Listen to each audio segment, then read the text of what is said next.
Les alchimistes étaient à la recherche de ce qu'on appelle la pierre philosophale, qui permettait de transformer n'importe quel métal vil, comme par exemple le plomb, en or.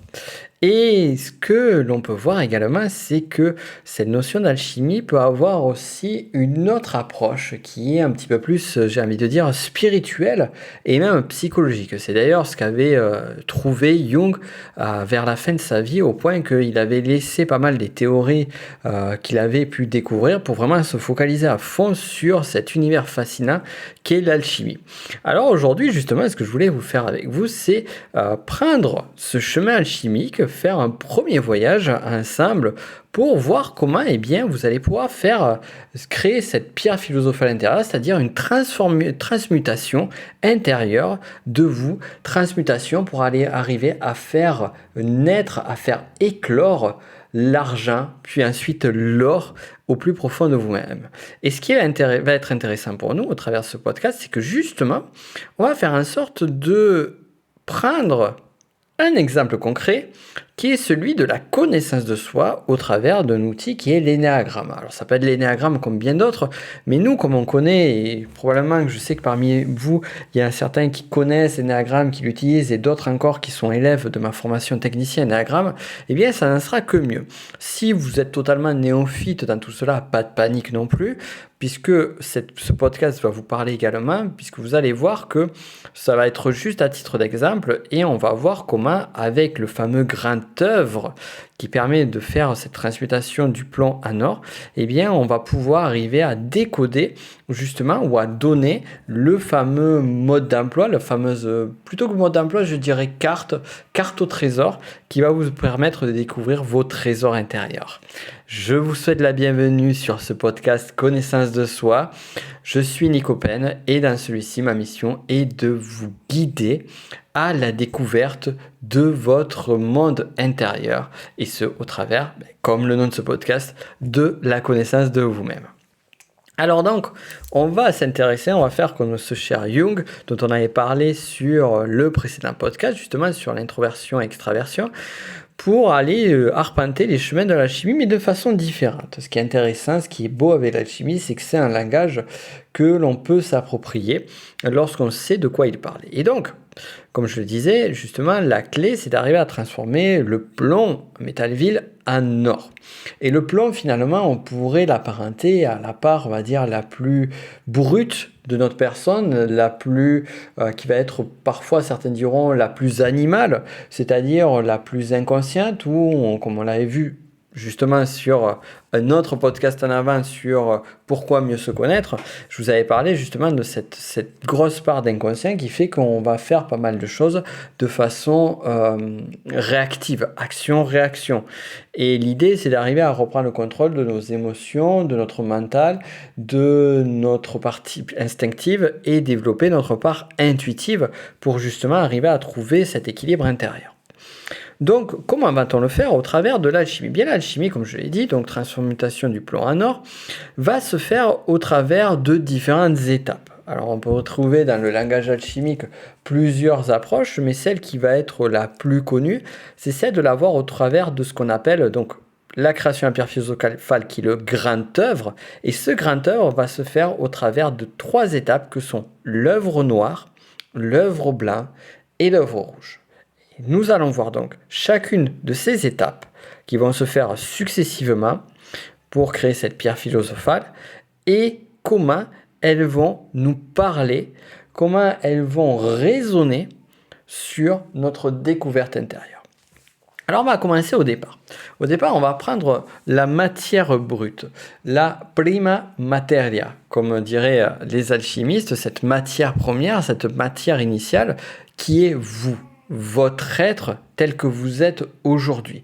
Votre être qui finalement est également empreint de toutes vos croyances, de toute votre histoire de vie, de toutes les blessures que vous avez justement eues, qui se sont développées, qui ont été vécues lors de la petite enfance, lors de l'adolescence, et finalement différentes parts de vous-même que vous tentez de combler tant bien que mal.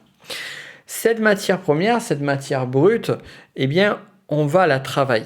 Et le but, donc, c'est d'arriver à faire les 3 étapes, noir, œuvre blanc et œuvre rouge, afin d'arriver à cette pierre philosophale et d'arriver à cette transmutation totale. L'œuvre noire, donc, c'est celle qui va être liée à la couleur du noir et liée à un personnage, un oiseau, qui peut sembler souvent un oiseau plutôt morbide, qui est le corbeau. Et le corbeau, donc qui est un symbole chimique lié à l'œuvre noire, c'est celui qui donc va aller picorer dans la terre. Et vraiment, l'idée de l'œuvre noire, c'est d'aller dans les profondeurs de la terre. Mais de quelle terre parle-t-on? Eh bien, on parle de votre propre terre, c'est-à-dire de votre intériorité. Et c'est ainsi que l'œuvre noire vous invite en premier lieu, au début de votre travail de connaissance de soi, à chercher à l'intérieur de vous, à aller voir ce qui est caché dans l'obscurité la plus profonde de votre être. Qui dit obscurité nous parle également de l'inconscient, c'est-à-dire de tout ce qui est caché, tout ce qui est en trame de fond et, comme on l'a vu précédemment sur un podcast, qui est majoritaire dans votre vie. Donc on va aller chercher cela et c'est à partir de ce matériel-là qu'on va pouvoir travailler. C'est-à-dire que vous ne pouvez pas imaginer, vous ne pouvez pas aspirer à une forme de transmutation, de transformation intérieure, de transformation personnelle, si vous ne savez pas qu'est-ce qu'il est nécessaire de transmuter, si vous ne savez pas, plus encore, quelle est votre propre nature. Donc on va aller à l'intérieur de soi. On a parlé de Jung. Jung va parler également d'aller explorer son ombre, mais on peut le faire d'autres façons. Et selon ce qu'on peut faire, et ce que vous faites si vous connaissez votre type énéagramme ou si vous êtes en chemin, c'est justement tout ce premier passage qui va être la découverte de votre profil de personnalité. Encore une fois, quand on parle de profil de personnalité, on parle de famille de personnalité, on parle d'une personnalité qui est adaptée, c'est-à-dire votre personnalité qui s'adapte au monde. Donc on va aller creuser à l'intérieur de soi, on va aller voir qu'est-ce qui se cache à l'intérieur de moi. Qu'est-ce qui va faire que je vais prendre toutes mes décisions, qu'est-ce qui va faire que je vais me comporter de telle ou telle façon et ressentir telle ou telle chose dans ma vie. Pourquoi est-ce que certaines choses sont des enjeux véritables pour moi alors qu'ils ne le sont pas pour d'autres? Pourquoi, à un moment donné, eh bien, je vais aller sur des parts plutôt obscures de mon être, je vais aller plutôt sur des choses que j'ai du mal à assumer, qui sont pas très reluisantes. D'ailleurs, c'est bien ce mot, c'est intéressant, le mot reluisant, cette notion de briller, donc ils vont pas beaucoup briller. Et la clé, c'est ici de se dire, ces parties peu reluisantes, elles ne sont pas là parce que je suis une personne qui est mauvaise par nature ou qui a des aspects, des parties mauvaises. Non, elle a été là à un moment donné, elle s'est instaurée parce qu'elle a été aidante par rapport à ma propre construction psychologique, mais en même temps, tout en étant aidante à un moment donné, elle est néfaste sur un autre point de vue. Donc on va aller creuser à l'intérieur de soi pour aller découvrir véritablement notre identité adaptée, à d'autres termes notre type de personnalité énéagramme, mais on peut le faire pour d'autres façons, c'est-à-dire voir quelle est notre vision du monde, quelles sont nos valeurs personnelles, quelles sont nos croyances fondamentales, ou sur quelque autre approche, on va dire, d'analyse de notre psychologie. Donc ça, c'est vraiment cette œuvre noire. On va aller creuser. Vous allez aller creuser, vous allez chercher à l'intérieur de vous. Donc on creuse, on cherche, et comme on dit, cherche et tu trouveras, ou je dirais même plus simple, plus puissant encore, cherche et tu te trouveras. Donc on a cette première étape, qui est l'étape avec ce corbeau, qui amène cette noirceur, mais cette noirceur qui est nécessaire pour vraiment commencer à élaguer le chemin. Une fois qu'on a rentré en contact avec cette partie de soi que l'on ignorait jusqu'alors, une fois que l'on a pu voir ce qui se cachait derrière la surface des choses, derrière la surface de notre être, une fois qu'on a réussi à comprendre le pourquoi du comment, le pourquoi j'agis comme ça, et donc le pourquoi se trouve en creusant au fond, à ce moment, et seulement à ce moment-là, on va pouvoir passer à la seconde des 3 étapes, c'est-à-dire passer de la couleur noire à la couleur blanc et aller sur l'œuvre au blanc. Et l'œuvre au blanc, eh bien, qu'est-ce qu'elle va nous dire? Cette œuvre au blanc, c'est la partie où on va commencer à nettoyer. On va commencer à aller chercher, donc on a extrait à l'intérieur de cette matière grossière, on est allé chercher les éclats qui semblent cachés derrière ce métal plutôt vil, ce métal un peu rouillé. Et maintenant qu'on a ce métal rouillé, on va le nettoyer. On va donc nettoyer chacune des blessures que l'on a découvertes. On va nettoyer chacune des parties de notre être. On va aller, alors j'allais dire, comme on pourrait dire comme un diamant, polir le diamant, mais j'aime moyennement cette notion de polir parce que ça veut dire, ça pourrait aussi induire une forme de forçage, d'adaptation de l'être selon ce qu'il convient d'être, on va dire d'un point de vue extérieur. Un autre terme, de se forcer à prendre une forme qui n'est pas la nôtre. Donc on va aller plutôt dans ce nettoyage-là, et derrière le charbon se cache le cristal. Et on va donc aller sur cette œuvre blanche faire du nettoyage. Ici, on a aussi un lien qui est intéressant avec d'autres œuvres d'alchimique qui parlent même de la rosée du matin qui se cueille au printemps lorsque justement on est entre le signe du bélier et le signe du taureau. Et cette rosée du matin, c'est également cette fraîcheur que l'on va aller chercher, cette fraîcheur plutôt humide qui justement va amener à faire à raviver une partie qui est jusque-là, on va dire, en tâche de fond chez nous et également ignorée. Alors qu'est-ce que ça veut dire de façon concrète par rapport à votre type énéagramme? Eh bien, admettons que par exemple, vous avez l'œuvre noire. L'œuvre noire, c'est par exemple de chercher votre type énéagramme. Vous faites toute cette recherche et à la fin de ces recherches, voilà, vous découvrez que vous êtes un type 5 énéagramme. Donc, vous faites partie à la famille de personnalité du type 5. Donc, c'est bien joli en tant que tel, hein. Certaines personnes restent là. Mais hélas, c'est pas la fin du travail. C'est là que commence le travail. C'est-à-dire que lorsque j'ai constaté, par exemple, que je suis, pour reprendre cet exemple, un type 5 énéagramme, eh bien, je vais me rendre compte que j'ai un problème justement avec l'intrusion, que j'ai un problème aussi avec des compulsions émotionnelles, comme l'avarice sur le type 5. Et on voit les compulsions émotionnelles sur chacun des profils.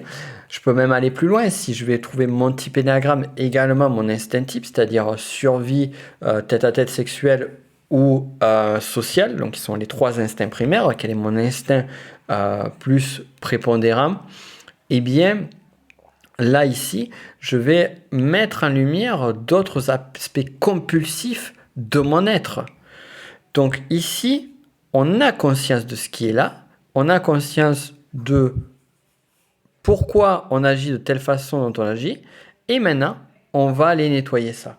On va aller essayer d'améliorer les choses pour pouvoir faire en sorte que ce soit plus sain. On va commencer à, une fois qu'on a identifié par exemple des croyances limitantes, à modifier ces croyances, les changer, à tout faire des exercices pour justement arriver à dépasser nos compulsions émotionnelles. Alors vous pouvez me poser la question, ok Nicolas, comment est-ce qu'on fait?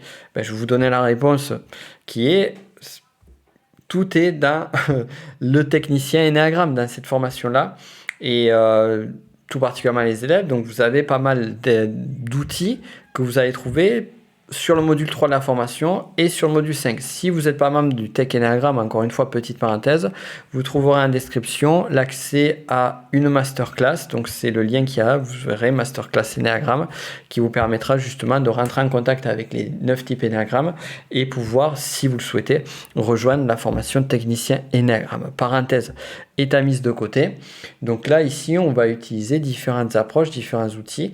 On va mettre en place ce qui va être nécessaire de faire pour nettoyer chaque chose, non pas parce que nous étions sales, mais plutôt pour enlever la rouille et faire briller l'éclat du métal qui est à l'intérieur de nous. Et l'éclat du métal est intéressant ici, parce qu'à la fin de l'œuvre au blanc, donc c'est-à-dire une fois qu'on a fait l'œuvre au noir et l'œuvre au blanc, on arrive à la fin de ce qu'on va appeler le petit œuvre. Rappelez-vous, la création à la pierre philosophale, c'est une grande œuvre. Et ici, on va arriver à la fin du petit œuvre.